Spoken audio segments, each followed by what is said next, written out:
Well, hello. We are delighted to have you joining us for this edition of Learning to Lead with Peggy Lance. Um, if you are not familiar with Peggy Lance, she is a deacon and an elder ordained in the Presbyterian Church USA, and she's at Oakland Presbyterian Church. And she also served for many years as a choir director in Florida and in Minnesota, are at least two of the places that I'm aware of. And she's also a very prolific writer. And so I wanted to just share with you her website really quickly.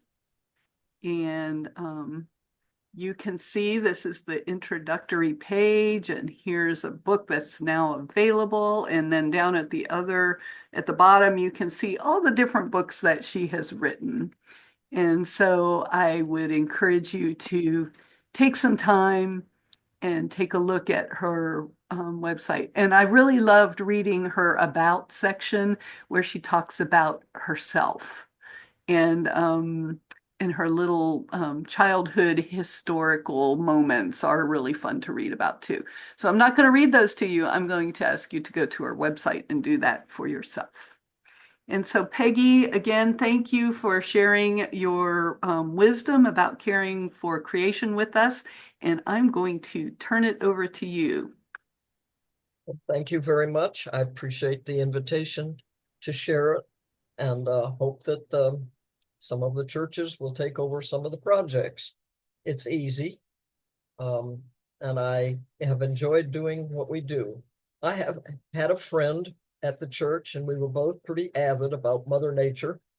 Um, and we several times got together ourselves to see what we were going to do for Earth Day.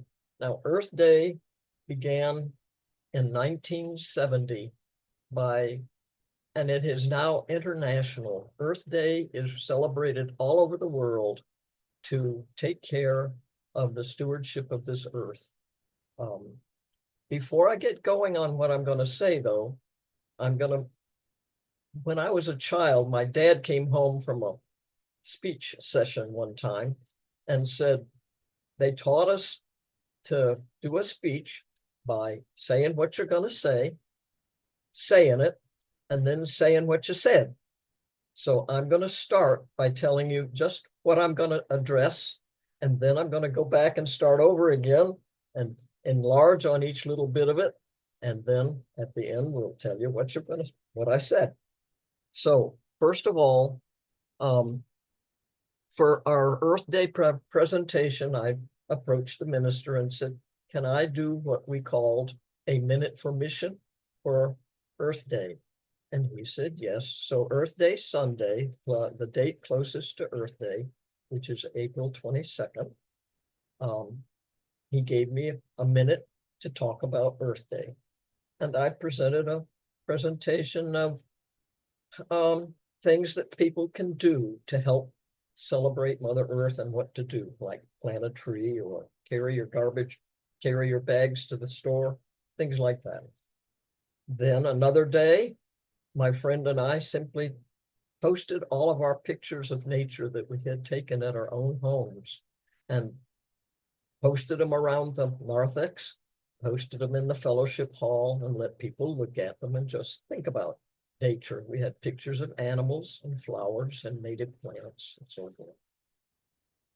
Then another day, I had an Earth Day book of quotes that we put together, quotations about Mother Earth, little poems, little snippets of things that we took out of other books, and just put them all in a little booklet, just 8.5 by 11 sheet of paper, folded in half.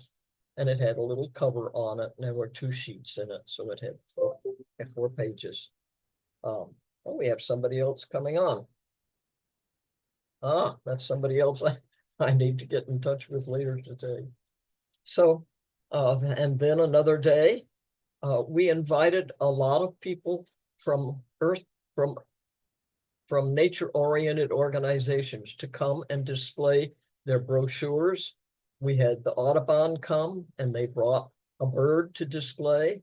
We had the Oakland Nature Preserve come and they brought an opossum to display and talk about, and each one of them had little sheets of paper to pass out to and talk about their project.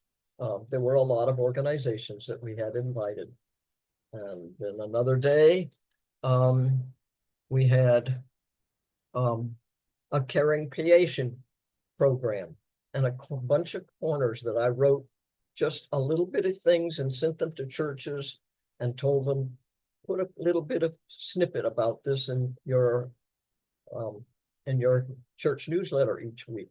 And each one was a little separate thing that said, did you know about this about nature and what you can do? And it was just a little piece that would occupy a small corner in your newsletter. And the one that's, one time we wrote a liturgy to put in the service and had that part of the service.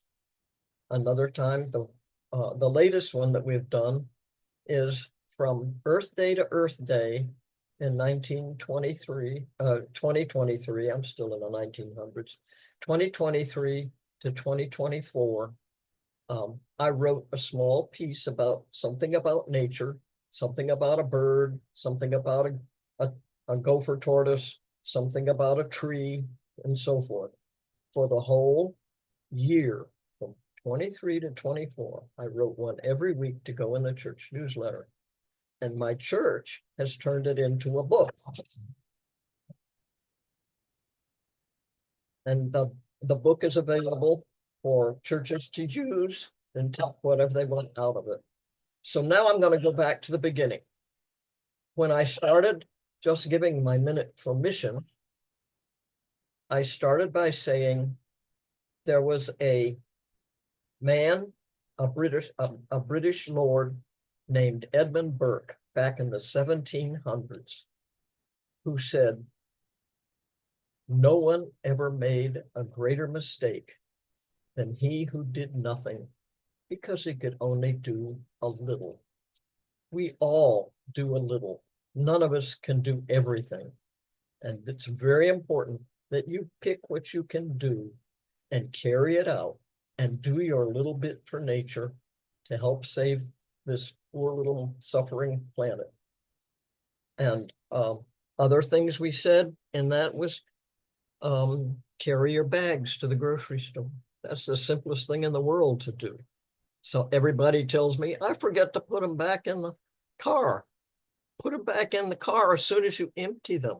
Don't wait until you're going to the grocery store to gather them up. Leave a little corner for to make messy in your lawn. Leave it with leaves and let the weeds grow, just a little 10-foot space, and let the birds scratch in it and let the bunnies hide in it, other things like that. Become a citizen scientist, participate in the Christmas bird count, go to an Audubon meeting, go to a Florida Native Plant Society meeting, learn a little bit, find out what's out there. There's so many things you can do to help in little bits. None of us can do it all. I probably do more than most people, but that's because I'm avid. Anyhow, that's what I talked about whenever I gave a minute for mission. And I always told them over and over again, do a little. You don't have to do it all, but do a little. Don't do nothing. Okay. And now if you'll put up my photos, please. One time for Earth Day, my friend and I gathered our photos from home and placed them around the narthex and placed them around the fellowship hall. And we had maybe 30 or 40 photos around there that were just nature pictures. This is part of my house. I have a little wooded area at my house. Got another one?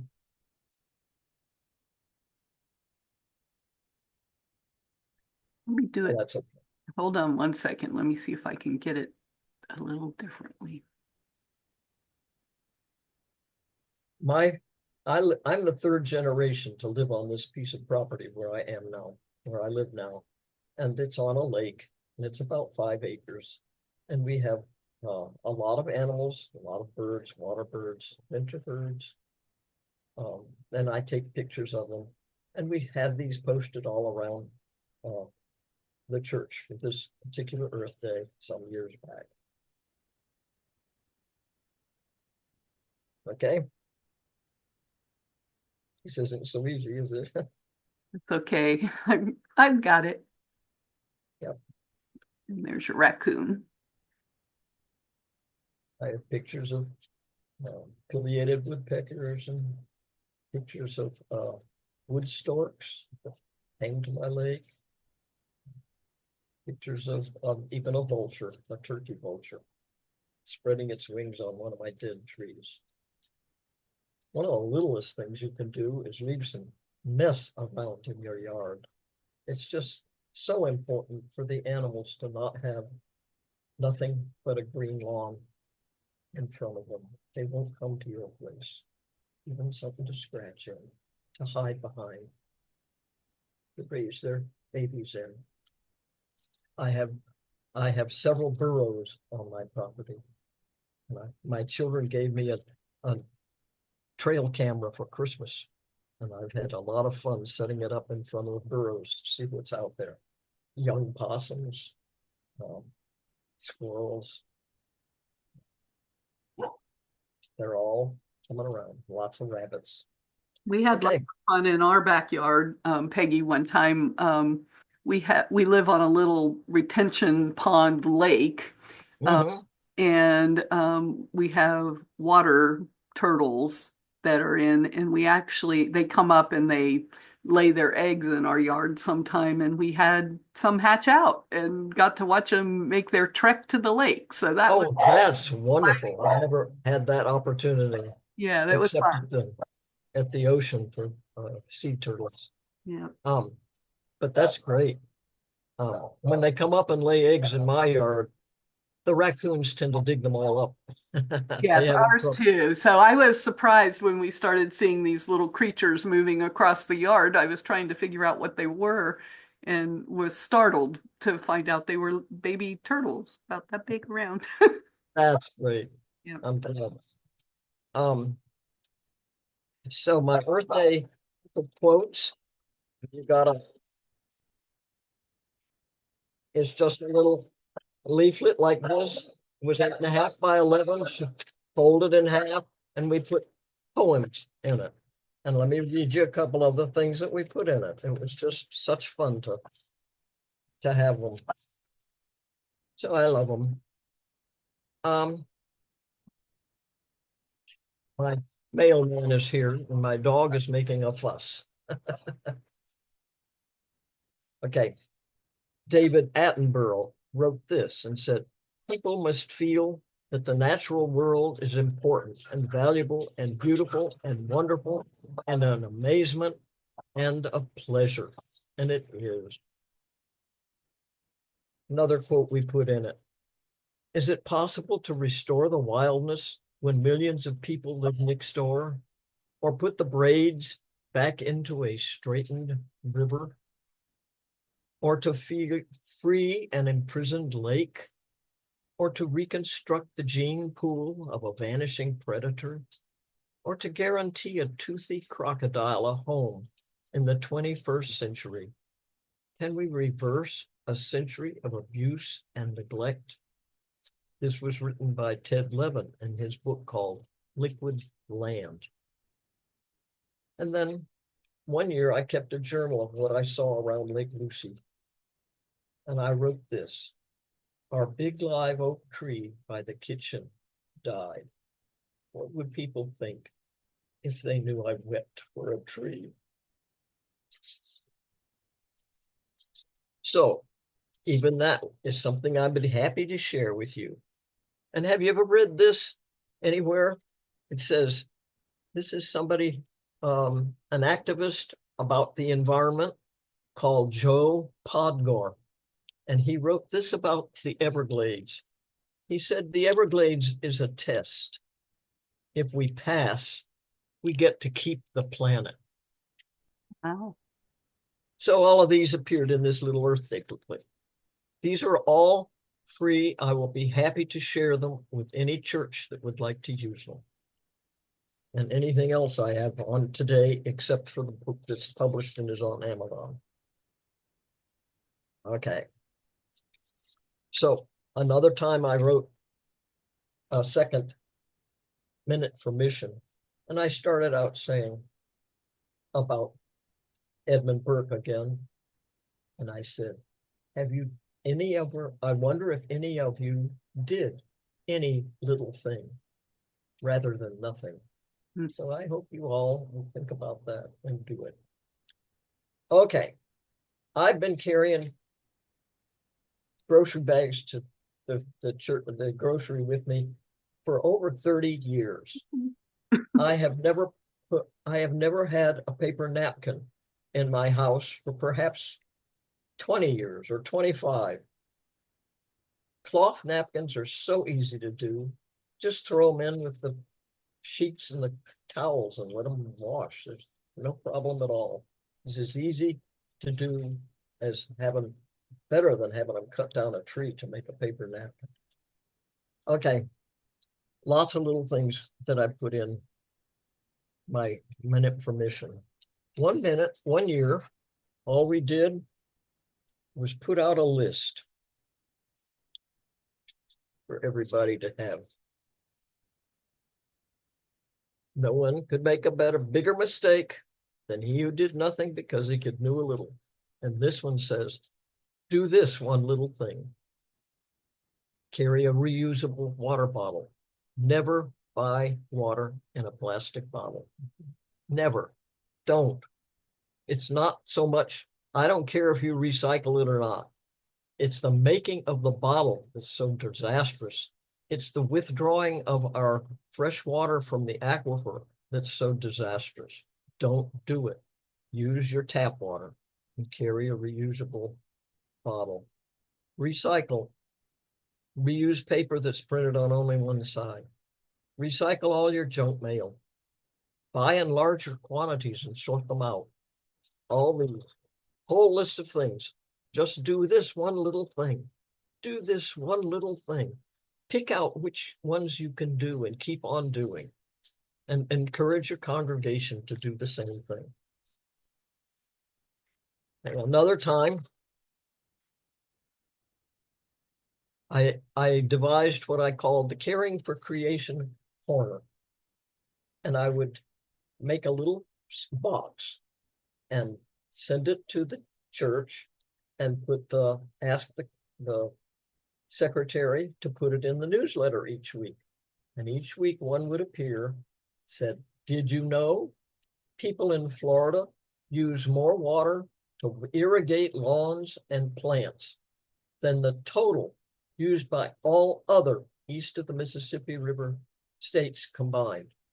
More than half of our water use is outdoors, and most of it comes from drinking water sources. That was what I do have those up on the screen now for people to see. Right. A sampling of those. And then I put under it, what can you do?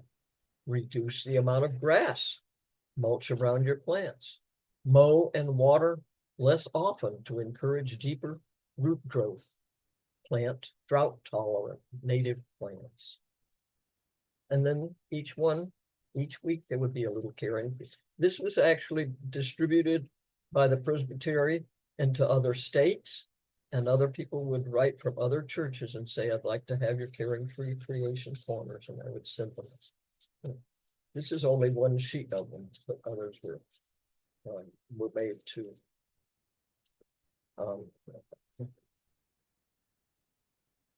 One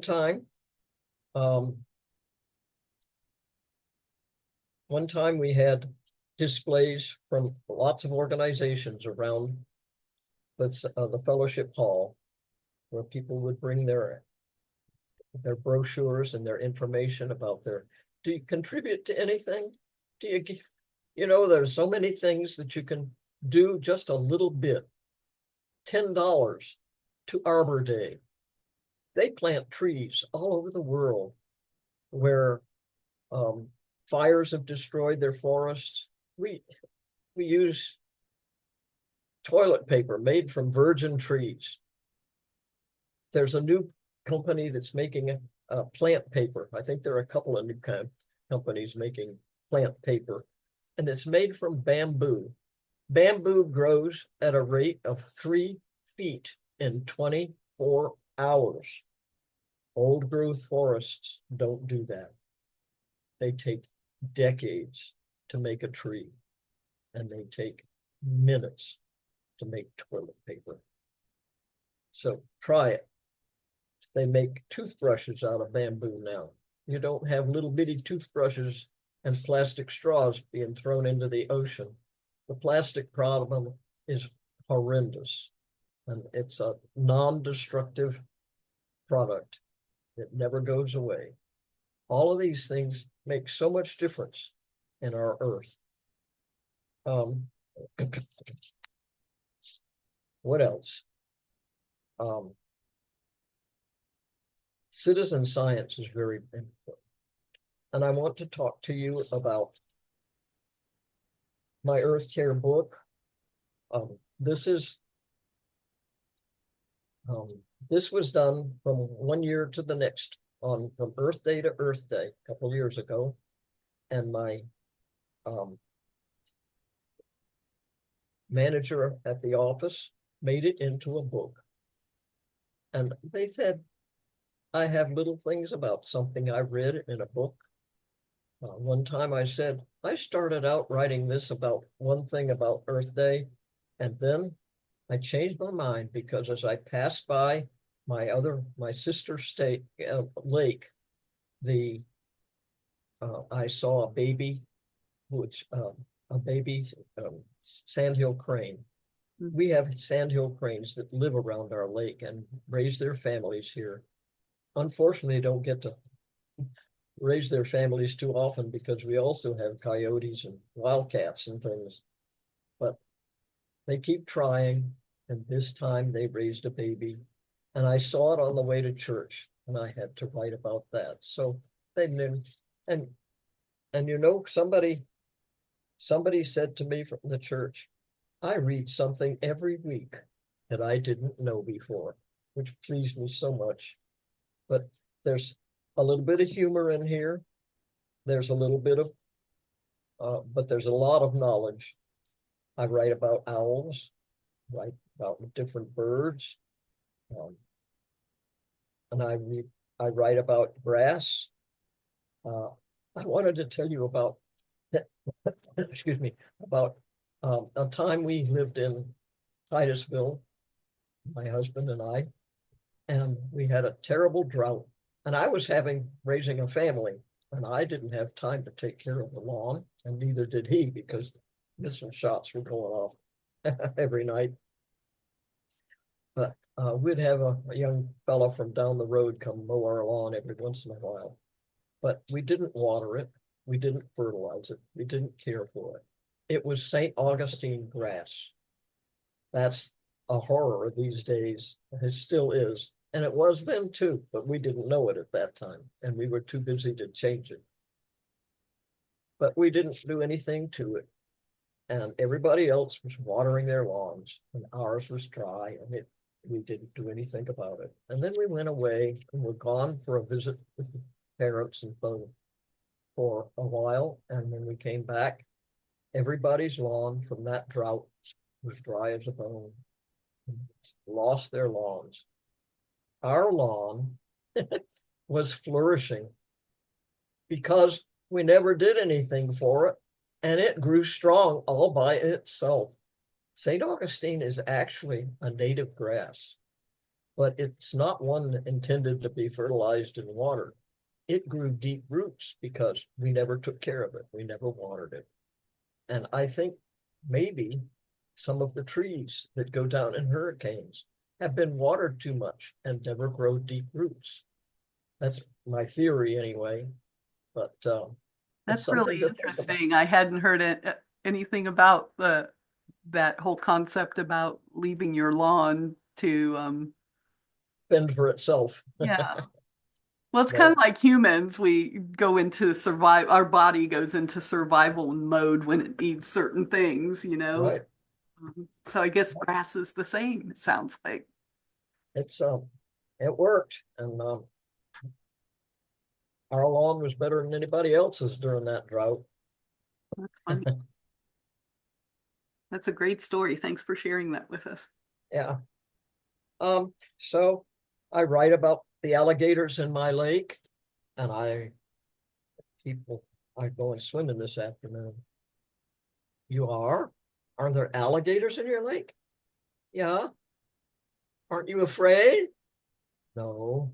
I walked down to the lake a couple months ago, last summer, and I heard a splash alongside the dock. And it was an alligator that had just heard us coming and step on the dock, and off it went. And my children were there, and my son-in-law. And he had never seen an alligator in the wild at that time. They live out of state. And way off out in the middle of the lake, the alligator's head suddenly came up and looked at us. Mhm. They aren't going to stick around if nobody feeds them marshmallows. They are afraid of us, just like the rabbits and the birds and the raccoons. They don't want to be around us if we don't make them think that we can feed them. Mhm. Okay? I have to read something for you. Okay. It's called God's Thoughts on Lawns. And one year we did for Earth Day a presentation of God's thoughts on lawns. Just the young people did it. No fun. It's this is a wonderful bit of irony that's been traveling around the internet for a while. Without crediting anyone, I made a diligent search for the author, but came up empty-handed. If you have not yet come across it, I hope you enjoy it as much as I did. God says, Frank, you know all about gardens and nature. What in the world is going on down there on the planet? What happened to the dandelions, the violets, the thistles, and the stuff I started eons ago? I had a perfect no-maintenance garden plan. Those plants grow in any type of soil, withstand drought, and multiply with abandon. The nectar from them, from the long-lasting blossoms, attracts butterflies, honeybees, and flocks of songbirds. I expected to see a vast garden of colors, but by now, but all I see are these green rectangles. St. Francis of Assisi was talking to the Lord. Well, it's the tribes that settled there, Lord, the suburbanites. Mm. They started calling your flowers weeds and went to great lengths to kill them and replace them with grass. Grass? But it's so boring. It's not colorful. It doesn't attract butterflies, birds, and bees, only grubs and sodworms. It's sensitive to temperature. Do these suburbanites really want all that grass growing there? St. Francis says, apparently so, Lord. They go to great pains to grow it and keep it green. They begin each spring by fertilizing the grass and poisoning any other plant that crops up in the lawn. Mm. And God says, the spring rains and warm weather probably make grass grow really fast. That must make the suburbanites happy. And St. Francis says, apparently not, Lord. As soon as it grows a little, they cut it, sometimes twice a week. They cut it. Do they then bale it like hay? Well, not exactly, Lord. Most of them rake it up and put it in bags. They bag it? Why? Is it a cash crop? Do they sell it? Oh, no, sir. Just the opposite. They pay to throw it away. Now, let me get this straight, God says. They fertilize grass so it will grow. And when it does grow, they cut it off and pay to throw it away. Yes, sir. These suburbanites must be relieved in the summer when we cut back on the rain and turn up the heat. Of course, we do it opposite. We Yeah. do the we do the rain in the summer, but God didn't pay attention to that right at the moment. He says that surely slows the growth and saves them a lot of work. And St. Francis says, "You're not going to believe this, Lord. When the grass stops growing so fast, they drag out hoses and pay more money to water it so they can continue to mow it and pay to get rid of it." And God says, "What nonsense. At least they kept some of the trees. That was a sheer stroke of genius, if I do say so myself. The trees grow leaves in the spring to provide beauty and shade in the summer. In the autumn, they fall to the ground and form a natural blanket to keep moisture in the soil and protect the trees and bushes. It's a natural cycle of life." You better sit down, Lord. The suburbanites have drawn a new circle. As soon as the leaves fall, they rake them into great piles and pay to have them hauled away. No. What do they do to protect the roots of the shrubs and trees in the winter to keep the soil moist and loose? St. Francis says, after throwing away the leaves, they go out and buy something they call mulch. They haul it home and spread it around in place of the leaves. And where did they get this mulch, says God? Excuse me. Well, they cut down trees and grind them up to make mulch. Enough. I don't want to think about this anymore. St. Catherine, you're in charge of the arts. What movie have you scheduled for us tonight? Dumb and Dumber, Lord. It's a story about, never mind. I think I just heard the whole story from St. Francis. Well, that's funny. That's one of the pieces in my book that I just had to share. Well, it is, we do those things. I I liked the time frame when I had a compost pile. So we were able to use those grass clippings and stuff to feed the compost pile. We'd get some beautiful rich soil. We had a whole thing going where we did some vegetable gardening and that was just like the best thing for our vegetable garden too. So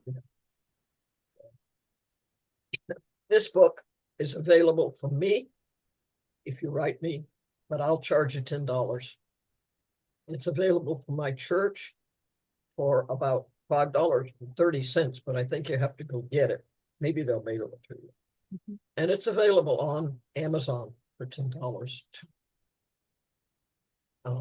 And you're welcome to get a copy. And it says right inside,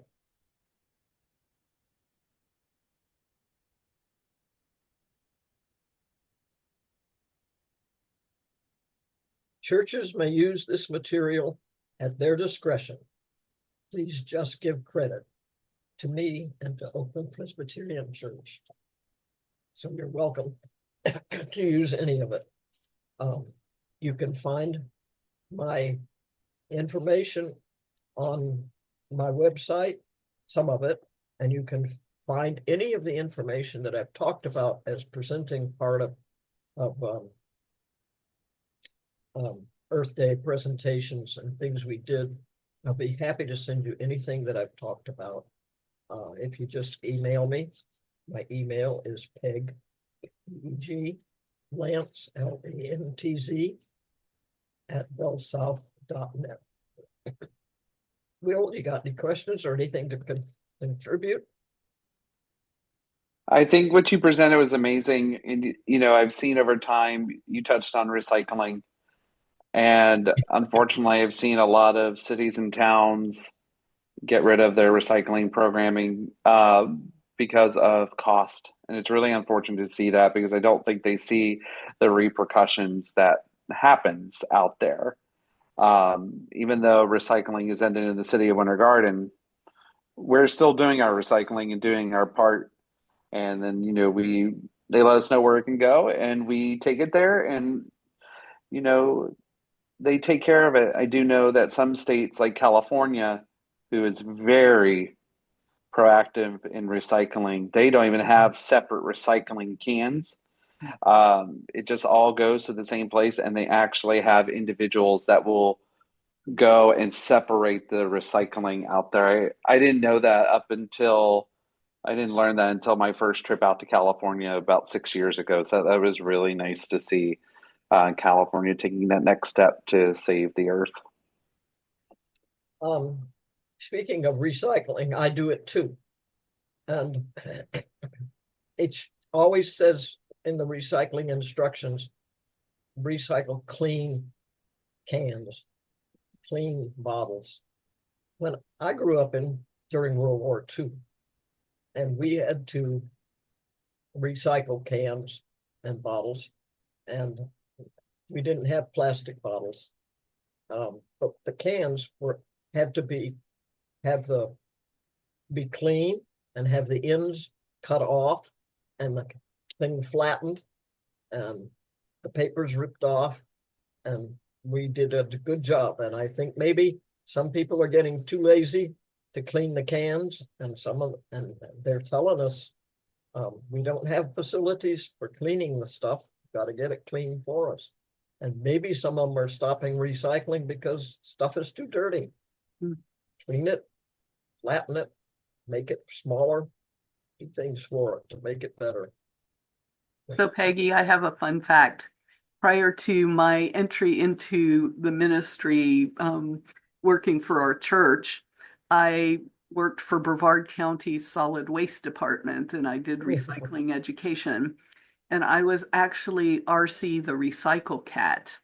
I would dress up in costume, and we would go to libraries and do story times or special events with kids to help them learn. We had a story that we created, and a friend of mine, a colleague, and I would go to different places and read the story and talk to the kids about what to recycle, and RC would make an appearance. Great. So yeah, it was a lot of fun. Show. Yeah. Good show. Well, I'm going to reiterate a little bit about Earth Day, and I'm going to read it from my Earth Care book, which I started out writing about. Great. What? I said, that's great. Okay. I've been a nature lover since childhood. I like sand in my shoes and sunrises and sunsets and stuff. Always have, always will. And I do my best to treat Mother Earth with care. But Earth Day, the first Earth Day was Wednesday, April 22nd, 1970. Earth Day occurs on April 22nd every year. This is how it happened. Industry had been freely polluting air and water for many years, and Rachel Carson addressed the damage they were doing in her 1962 book, Silent Spring. If you haven't read it, please do. A huge oil spill in California in 1969 raised more concerns about pollution, and students were rallying against war.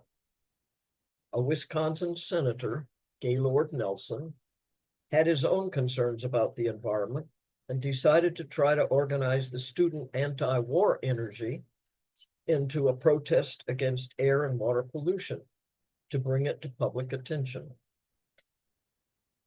He announced a national college teach-in, and he set the date for it between spring break and final exams, April 22nd. His efforts inspired thousands of colleges and universities and 20 million Americans to rally against the damages occurring in the environment. By the end of that year, the first Earth Day led to Congress passing environmental laws, the United States Environmental Protection Agency, the Clean Air Act, and the Occupational Safety and Health Act. 2 years later, the Clean Water Act, and in another year, the Endangered Species Act. In 1990, Earth Day went global, with 141 countries joining. In 1992, the United Nations met in Rio de Janeiro for the first Earth Summit. In 2000, global warming and clean energy became the rallying cry. Today, Earth Day is a well-organized entity promoting events and activities for the day and the week. Take a look at the Earth Day website. It's www.earthday.org. Another wonderful organization is Arbor Day. And one of our Earth Day Sundays, we put out a leaflet that had a whole bunch of organizations on it that you could join. This is a wonderful place where you can not do nothing. Just a little helps, because thousands of people contribute a little to the Natural Resources Defense Council, to the Nature Conservancy, to Audubon, to the Florida Native Plant Society, even to Oakland Nature Preserve. Just do a little. $5 helps. You get these political messages all the time. $3, they don't want much, just lots of people to do a little. So do a little. Peggy, thank you so much. We appreciate you sharing just your wealth of knowledge and your years of admiring nature and writing about it. I love the fun facts, the Caring for Creation corners that you shared. And I think that's kind of an inspirational type of thing to I like the format where you have a little nugget of a fact and then what you can do about it. I think that call to action is really wonderful. So I have loved nature since I was very small. I remember catching fireflies in the backyard, and when I was less than about 4 years old. And I remember the first red fox I saw. Came out of the woods. I was walking in the woods behind my house. This was in another state. And the fox came out of the woods and just stood there with a paw in the air and looked at me. And I can see that just as clear as day. I remember the first scarlet tanager I ever saw. I had Baltimore orioles building nests, their pendulous nests in my tree. One year, I did a book that I called, it was just an ongoing journal, actually, a journal, and around the lake year at Lake Lucy. And one year I reduced that all down to a little 4-page Christmas card. And it was my Christmas card that year. So the ideas that you have, are they ones that you come up with on your own, or they some that you borrow from other places, or yes, all of the above? Oh, certainly all of the above. As I said, I had a friend at church that we got our heads together and decided on what we're going to do for Earth Day that year. It was several things, but it was that makes it probably fun when you collaborate with somebody else. Yeah, it helps to get ideas together, but we both had ideas. And we just did it. Of course, since I like to write, I just would do the most of the writing. But I would love to share all of this with anybody who would like to get in touch with me. Well, thank you, Peggy. We appreciate your time today, and we're hoping that a lot of the churches or folks will watch the video and have an opportunity to hear all your wonderful ideas. And we'll have to put something out maybe on Facebook to see if they will share with us what they did in response to listening to your video. That would be really fun to see how they responded. So thank you again. We appreciate you, and just really grateful for all that you've shared with us today. Blessings to you. Pleasure to share it, and I hope it does some good.